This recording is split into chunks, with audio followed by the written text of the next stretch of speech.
Carol Waddle couldn't be with us this evening. One of her relatives is coming in from Sweden. Anyway, so she wasn't able to be here with us tonight. And so I get the pleasure of introducing our speaker this evening. And I think that we are in for a very, very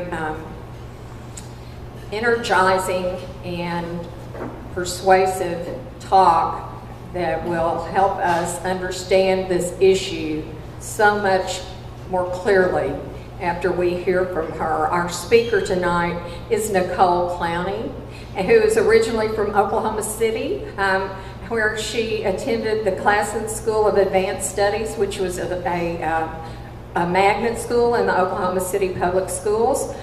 She graduated with a BA in Classics from the University of Chicago, has her law degree from Yale Law School that she received in 2007, and began her career practicing law at a nonprofit that was dedicated to children's law issues. And following that, she also earned a Master of Arts in the Classics from the University of Kentucky. So she has been around education and has come back now to Arkansas, where she is currently a lecturer in classics at the University of Arkansas. And her husband Steve is also at the University of Arkansas. He teaches in the law school. They have 2 young daughters, and they live in Fayetteville now near the Wilson Park neighborhood, which is the best place in the world to be in Fayetteville, I think. And she began volunteering with the state chapter of Moms Demand Action just this past legislative session, and has been the local group lead for the Northwest Arkansas group since its inception in April. I think that you will agree with me when you hear her that she is fortunate to be involved with a good organization that is fortunate to have her involved in their group. Welcome, Nicole Clowney.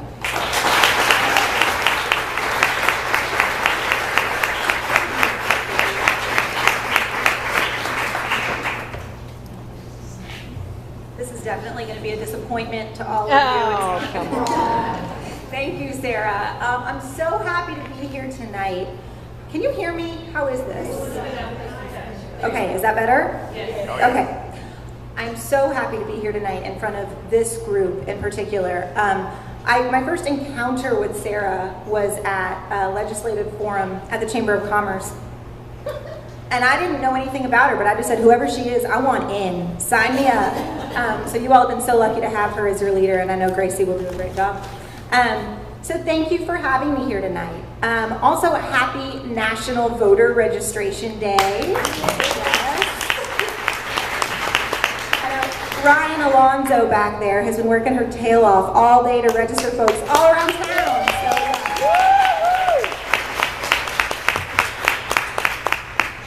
I recognize some faces from the Washington County Democrats' monthly meeting about 2 months ago now. So if any part of this sounds familiar, you have to promise me no spoilers for the people at your table, okay? Leave them in suspense. We'll get there. Okay, thank you. All right. So I just want to describe something to you that I binge watched this past winter. There was a tall, burly man with a thick red beard, broad shoulders tensed, as he stands, arms crossed solidly before him, always to assert his dominance. He's been sent as an emissary of a wealthy, powerful network of arms dealers. He expresses their potential disappointment in the men and women who might vote against their wishes. His name is Roulette. This is not a Game of Thrones episode. This happened in this state this past legislative session. This happened in Little Rock as the NRA's lobbyist, whose last name is Roulette, witnessed every testimony, every vote, every debate, as House Bill 1249, which is now Act 562, that's the one that allows guns on campus, etc., right? Pretty much everywhere in the state, as that was coming to fruition. The rest is now Arkansas history. This image, this hulking, sort of unstoppable force looming over the gun debate, this has been the way most people think about the current state of gun legislation in our country. Every day somebody comes up to me, and others involved in Moms Demand Action will agree, I'm sure, and they say, look, we agree with everything you're doing. You guys are doing the right stuff. But like, big picture, is this what you want to spend your time on? Does it matter? Is there any hope, right? Because the idea is, the gun lobby is too powerful. They've got too much money, too much sway over elected officials. There's just no room for movement. But if there's one thing I want you all to remember from tonight, it's this: we don't have to believe that lie, okay? Numerous recent studies have shown that a majority of Americans support stricter gun laws, while more Americans than not think that the chance of Congress actually passing such laws in the next year are poor. So in other words, Americans are united in favor of certain types of gun restrictions, gun legislation, but they lack confidence in their elected representatives to represent those views. I'll provide more detail on those numbers in a bit, but my point is simply this: this is not an impossible fight to win. Getting us to believe that lie is how they win, right? If you're convinced you can't win, you don't fight. In other words, believing the lie is what makes it true. So let me tell you about another big, burly, bearded man. This guy up here, his name is Richard Martinez. Here's a picture of Richard with his son, Chris. Christopher was one of 6 people killed in a mass shooting outside of the University of California at Santa Barbara in 2014. I'm sure some of you remember that. In the years since, Richard has become a tireless advocate for parents who have lost children to gun violence. He wears arms full of bracelets given to him by parents who have lost their children. If you ever meet him, you'll see his arms are covered in these bracelets as a constant reminder of why he's in the fight.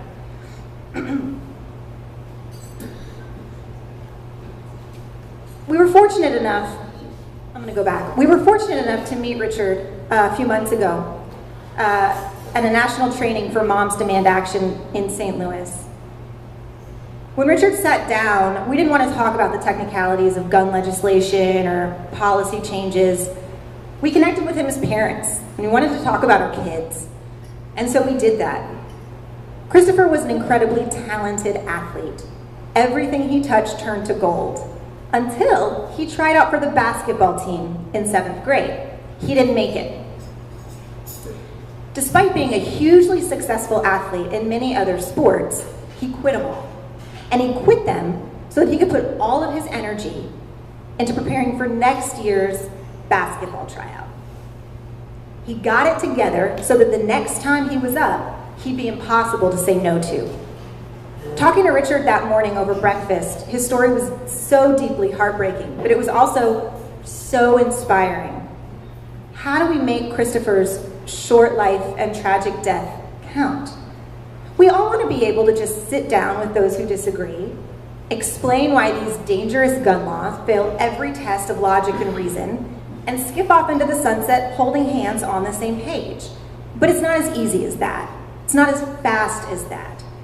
Chris understood that when he didn't make the basketball team, right? He didn't go and beg for his coach to let him try out again. He didn't try to invent a time machine that he could hop in and go back and retry out. He knew that he just had to put in twice as much work for the next year. In Arkansas, the state legislature meets once every 2 years. That means we have a year and some change right now to get ourselves together, to get ourselves in formation before the next session and the next batch of gun laws comes along. So if we want to see change in the state capitol, we have to spend our time sowing the seeds now that will reap that change in 2019. The gun lobby wants you to believe that this is impossible, that we will never make the basketball team. But let me give you some numbers that will show you the picture's not as bleak as that lobby would have us believe. So according to a couple of studies that came out in June, there's plenty that gun owners and non-gun owners, Democrats and Republicans, agree on. For instance, a Quinnipiac study, again released in June, found that 93% of Republicans, as well as 92% of all Americans living in a household with a gun, support criminal background checks on all firearms purchases. That is, requiring background checks for sales at private gun shows and private gun sales. And I know this graphic says it's based on 2013 data, but the study just released in June says exactly the same thing. A vast majority of gun owners and a vast majority of Republicans are in favor of background checks.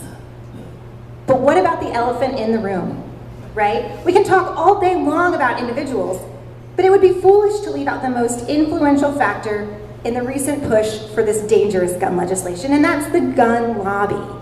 So in other words, the numbers are in with respect to what Americans think about guns. Let's look at what they think about the gun lobby. According to a Pew Research study, this was also from June. Don't worry about that, it's a lot of numbers. I shouldn't have included this slide. Trust me. It says that 44% of Americans think that the NRA has too much sway over gun legislation in this country. However, get ready for this.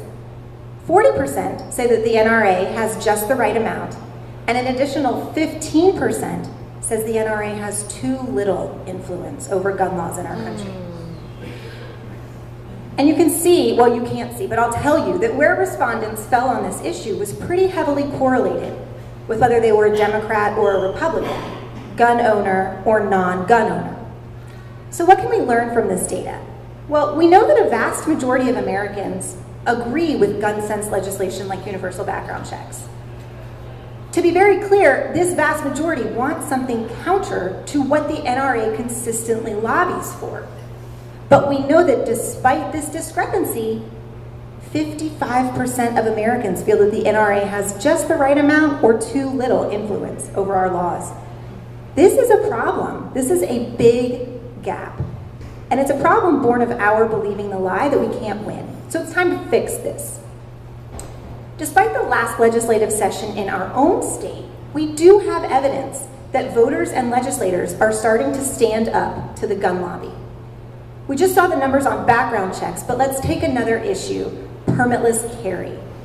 Permitless carry is one of the gun lobby's favorite issues right now, so pay attention. You'll sometimes hear it referred to as constitutional carry, but it's permitless carry. It's what it sounds like. It's no background checks, no permits, no permitting process, even people with violent records, no training requirements.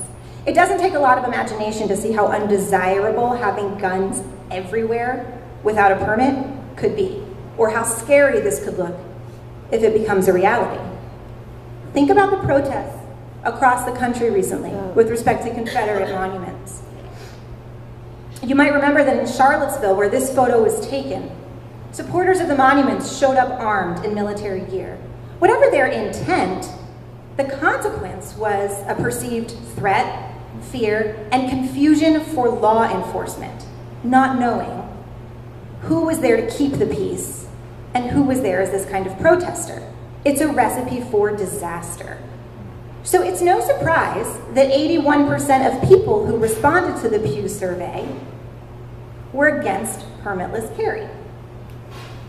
Yet despite these levels of public opposition, permitless carry bills were introduced in 28 states this past legislative session. 81% of Americans are against them. Legislation introduced for them in 28 states. It only passed in 2.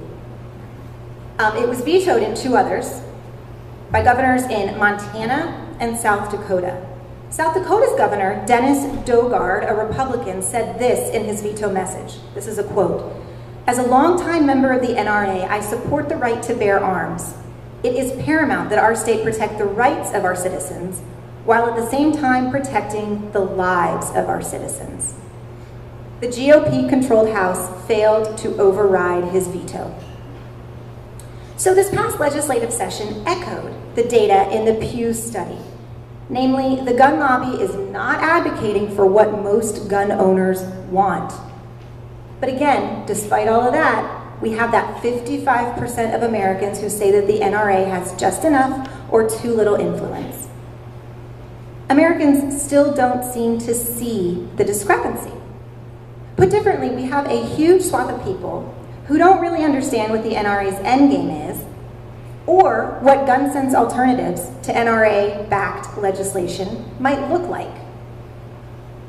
By the way, it's not barging into people's homes and stealing their guns and burning them in a bonfire in the middle of the night, right? That's not what gun sense advocates are for.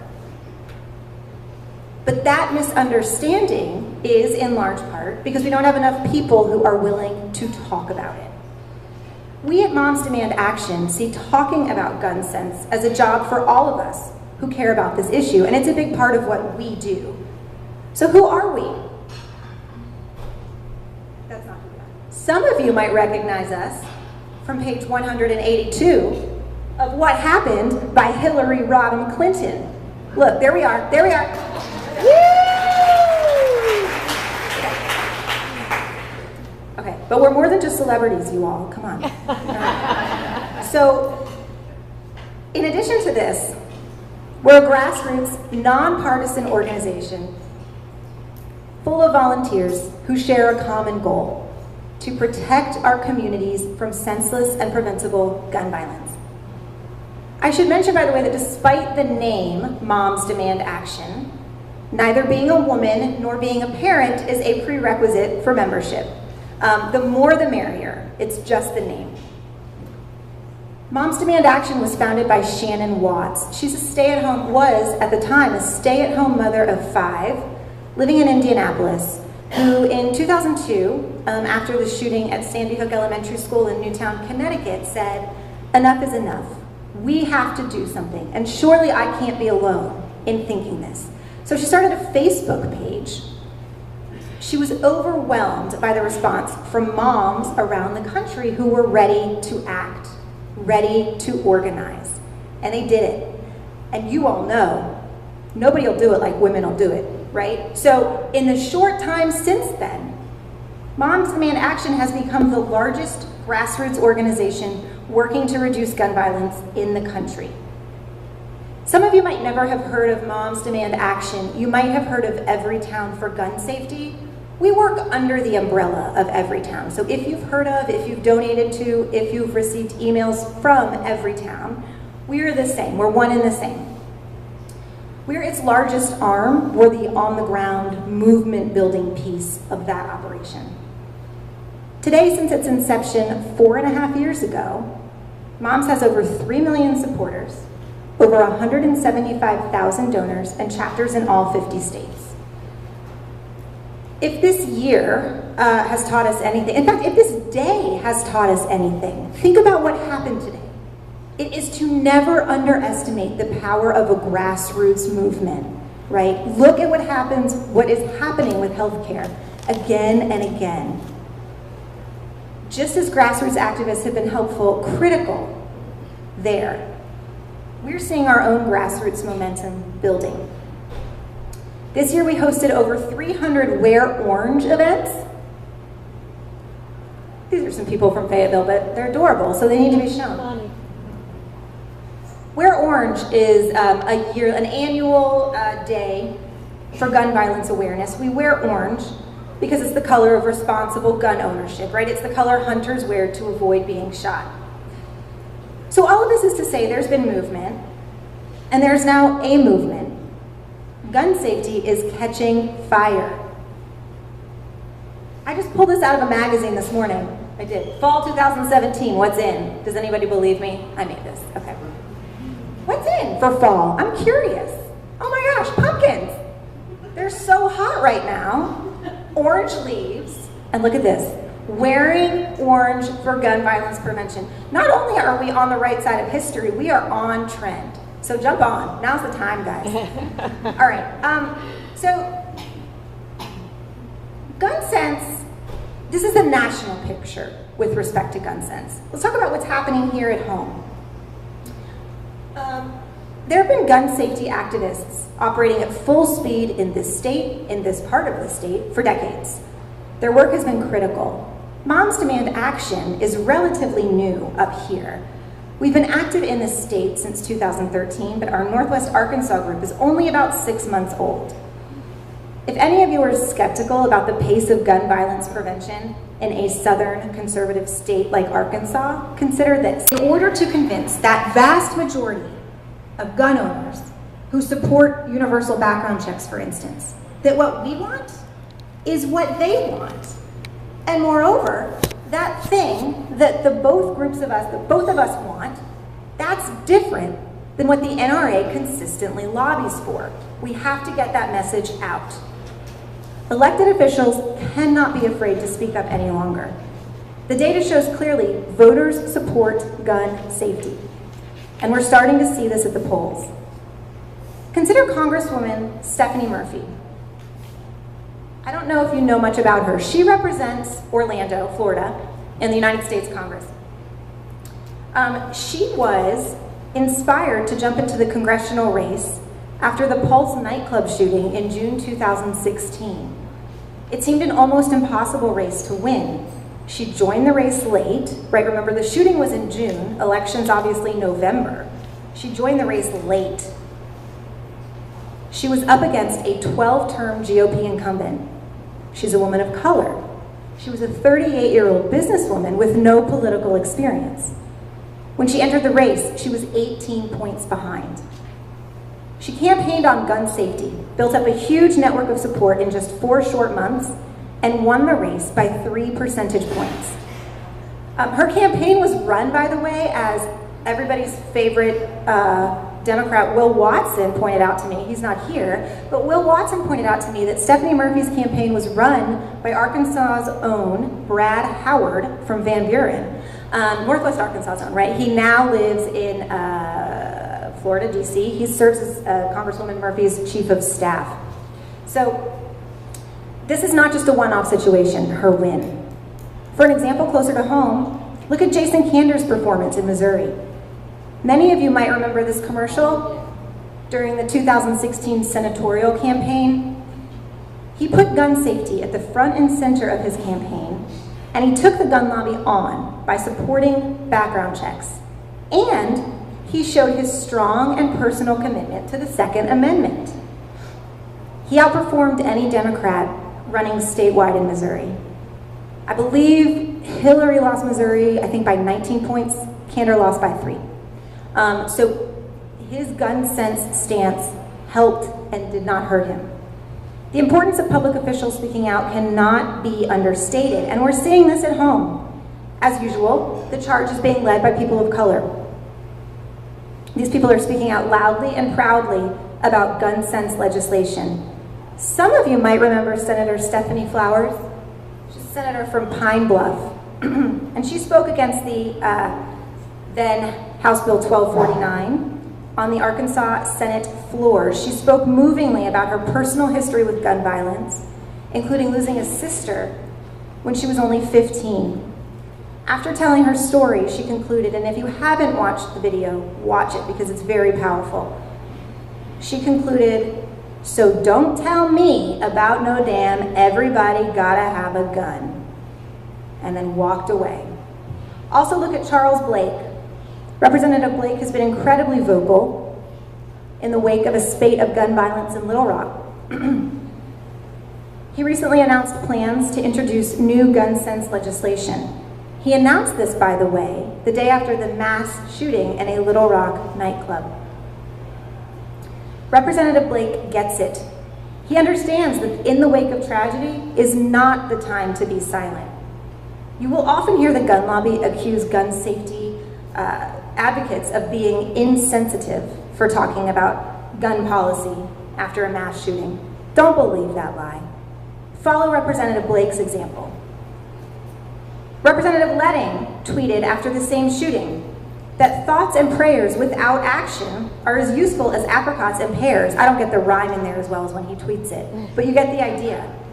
Representatives Letting and Blake both understand that after a tragedy, victims and their families should know that our thoughts and prayers are with them. But more than that, they should know that our actions are with them and for them. That we will not shy away from the truth that gun laws are not some ideological cowboy fantasy with no real-life repercussions, but instead that lax gun laws have devastating, tragic consequences. After a tragedy is exactly the time to talk about it. And in those moments, it's our job to thank our elected officials that have the guts to do it. So thank you in Northwest Arkansas to Greg Leding, to David Whitaker, to Senator Lindsay, to Mayor Jordan here at home, just to name a few. This also means, however, holding politicians' feet to the fire when they fail to do this. For example, Act 562, this recent Arkansas law, would never have made it to the Senate floor without the votes of some Democrats. So the first thing we can do, support our elected officials who speak out about gun sense. The second thing we can do, support gun sense candidates. We need a gun sense candidate to fill Charlie Collins' seat, right? Yes.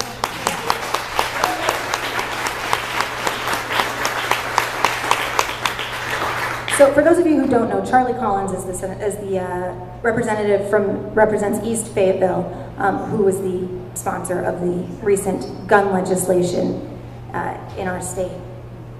We got to replace him, and this isn't the time for, yeah, I'll do it if nobody else does it candidates, right? This is the time for a loud, proud gun sense candidate. Think Stephanie Murphy. Whoever's going to step up, know that you have an army of fired up Northwest Arkansan moms ready to help you out. So if you're in this room, we're excited to talk.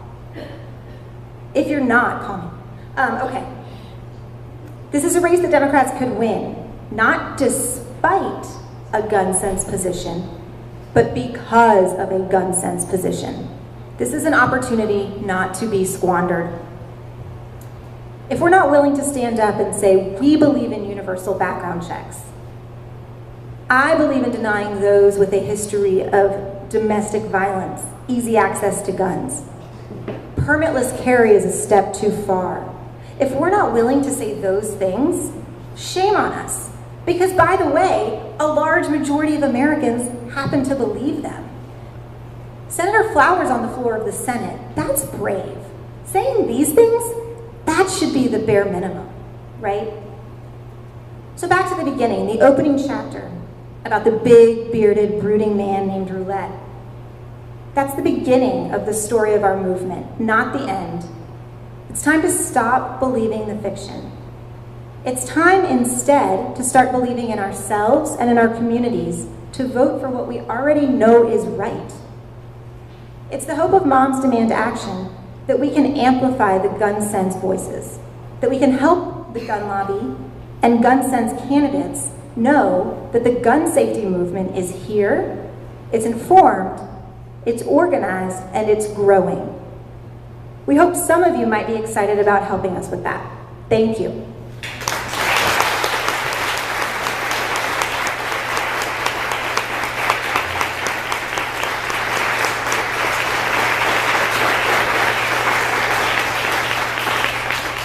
Do we have time for questions? I don't have a watch. Yes, we definitely got time for questions. Any questions? Yes. Oh, I'm sorry. Yes, of course. Nicole, thank you very, very much. And I wanted to invite all of you to hear Nicole again on November 9th at a panel sponsored by the League of Women Voters in Washington County. It is a panel on gun violence, help save lives. Nicole will be one of our panelists. We're very, very excited about that. Steve Boss, Steve Hagans, and Representative Greg Leding Yep. right here. Right. 5:30 at the Fayetteville Public Library. We're looking forward to having you all there again. Thank you so Thank you. much. 5:30 November 9th. 5:30 November 9th, you said, November right? 9th, Great. Fayetteville Public Library. Thank you, Mary Alice. Okay. That was an easy one. Any other? Yes, Ryan. So this is kind of a loaded question, but recently there was a mass shooting in Tennessee, in which case a person went out to their car, grabbed their gun, and stopped the shooter. And a lot of people that I've seen are touting this as a reason to not support gun sales, to support people who own their guns and stop the bad guys themselves. How should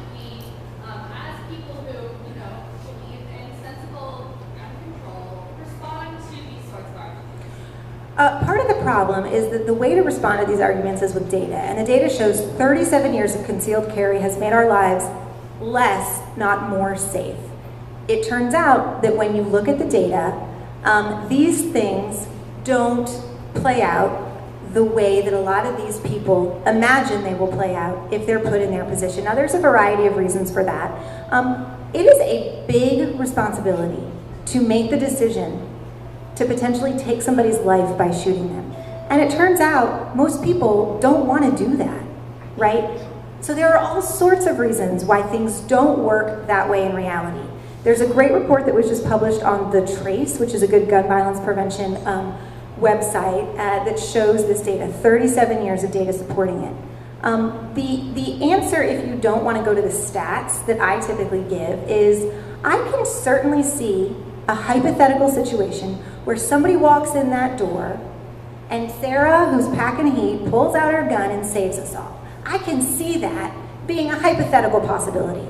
But I know that whatever small benefit that might accomplish, the risks and the costs, the accidents that happen when there are more guns around, the people who get their hands on them who shouldn't have their hands on them, all of these things so far outweigh that hypothetical benefit that the argument doesn't hold any water. But you're right, you will hear it a lot. Yes? The experience in the legislature with providing money for the treatment of the mentally ill to divert them from prison was based in part on cost effectiveness. That it's much cheaper to divert them and keep them out of prison.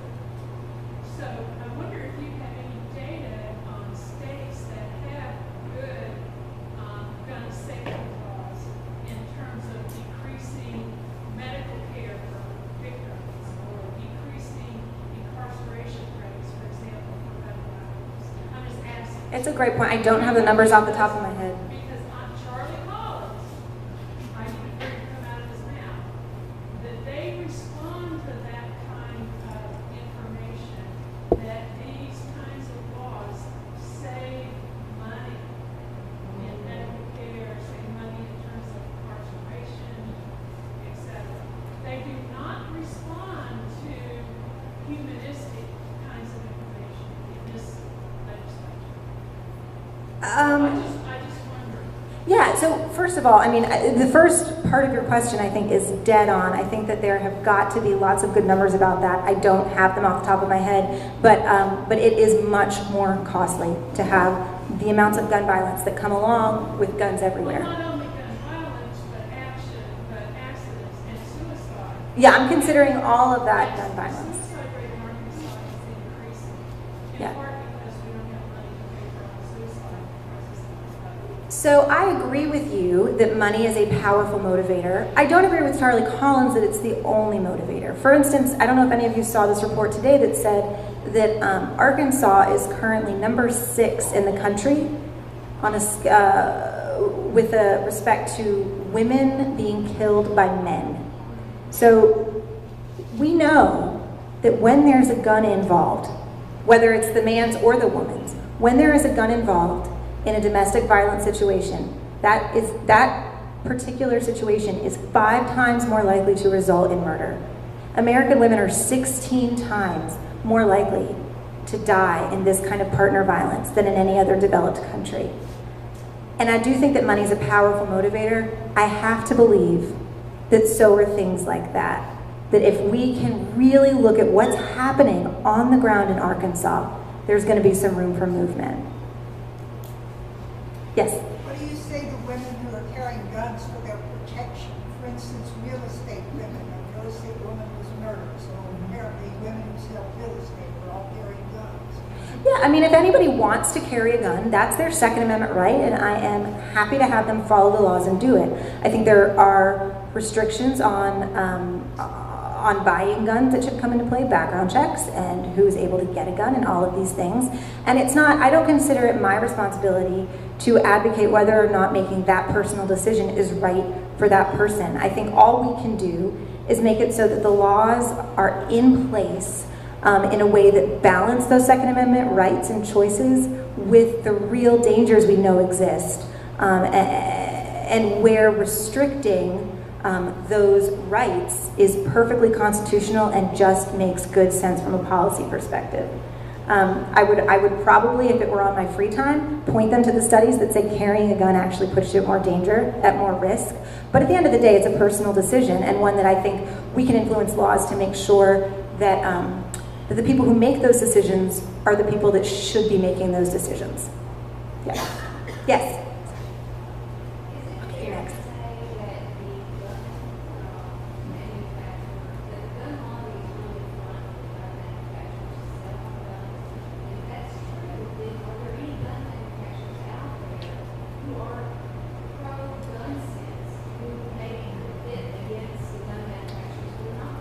So,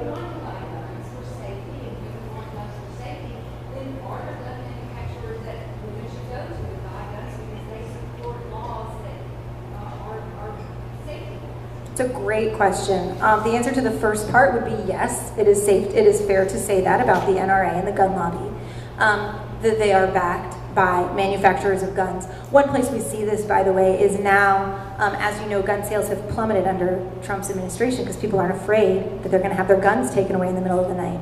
So what do we see right now working its way through Congress?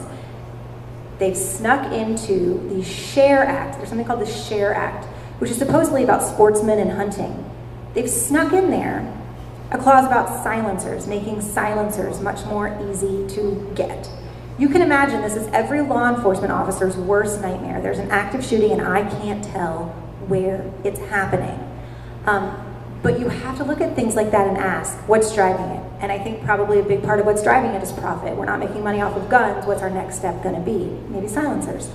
As with respect to your second question, are there gun manufacturers? Not that I know of. I will say that as far as corporations go, Walmart, who sells a lot of guns, has a very good policy. There's something called the Charleston loophole. It's how Dylan Roof got his gun in Charleston. The way the loophole works is that if a federal background check doesn't come back within 3 days, the default is to sell the gun. If you don't, in other words, silence is good news for the purchaser. So 3 days. So Dylan Roof, 3 days, no background check, which he would have failed. He was sold the gun. Walmart doesn't use the Charleston loophole. So Walmart, if after 3 days there's no background check back, Walmart just says, sorry, we can't help you. So if you want to support gun sense corporations, gun sense sellers, I know Walmart's a good place to start. In terms of manufacturers, I don't know of any. I wish I had answers. Yeah. Yes, oh, of course. One comment about campus. Before I said the making is that I suppose silencers wouldn't scare you away. But anyway, and then to speak up. Nothing that you're advocating would have prevented the usher and the church from having to go in this car. So, I think stretch a point, so it really isn't even No, it's a great point. It's a great point. Can you repeat what they said? Right, so the question was, Ryan's question was, what do you tell people who say, well, if you've got a responsible gun owner in a mass shooting situation, they could protect everybody else from harm. They could stop the shooting before it gets worse. And the point was, none of what I have advocated for would stop that particular situation, because I'm just talking about responsible gun ownership, guns ending up in the right hands, background checks, concealed carry permits with training, right? All of these things. None of those things are anti-gun sense, right? And none of those things would prevent the situation Ryan's talking about. Now, when you're talking about bringing guns onto campus, I'm assuming that that's what Ryan might have had in mind. You know, our position would be different there, and it would prevent somebody from being the cowboy hero and stopping a mass shooting on campus. But we know that's not how it works. We know that that's not what happens in reality, and that adding guns to the mix only makes things deadlier. Yeah. Oh, yes, one more. I'm just curious, like, when this things like this with the gun, like, about, like, where you can have, where somebody can't use somebody else's gun, you know, I forget what they're called, but where the fingerprint, like, where... Oh, the fingerprint technology? Yeah. Or, because, you know, the kids are picking up their, you know, gun that's not stored responsibly. Yeah, it does. So there are a lot of things that gun manufacturers could do to make guns safer. And one of these things, there is this fingerprint technology, like when you pick up your phone and you have to have your fingerprint in order to unlock the phone and have it work. Guns could have the same technology. Some do. A lot don't. Right, so there are ways to work with gun manufacturers, one would think, to achieve common gun sense solutions. One of the things that we do at Moms Demand is pass out, I might have some pictures here. So we have something called the Be Smart program. SMART is an acronym, but this is just a gun safety education program. And one of the things that we do as part of it is go to events and hand out free gun locks. Anybody who wants one, take a gun lock. Because our goal is to keep people safe. And if the way to keep people safe is to provide somebody a lock who can't otherwise afford it, who never realized that it would be a good idea, we'll do it. Right? We don't want to create unnecessary divisions between gun owners and non-gun owners. We teamed up with the police for this particular event, with law enforcement, because obviously what we want is what they want. So, yeah, thank you. Oh, yes. Could you address the project that you have of going to businesses and offering them the decals to say that they are a gun-free business? Sure. So one of the things that the new legislation in Arkansas added is that a private business, it used to be the case that a bar, for instance, had to be a gun-free zone. That's no longer the case. So one of the things that we're doing is going around to restaurants, bars, and all businesses and offering them these signs. Here they are. These signs that meet the statutory requirements for what a sign has to say if that business owner wants to keep guns out. Small business owners aren't happy that they have to take what they consider to be a political stance because the legislature has said guns are allowed unless you say otherwise. It costs them money. It might cost them clientele. It might cost them goodwill in the community. And it's not a fair burden to place on business owners. So we saw it as our job. Arkansans Against Guns on Campus raised the money for these stickers. We've helped distribute them, give them for free to any business that wants to display them in town. I have a stack with me tonight if anybody wants one or knows of a business that might. But if you see them all over town, this is why. It's because if they're not up, as soon as this training goes into effect from the Arkansas State Police, guns will be welcome unless explicitly stated otherwise. Thank you. Okay.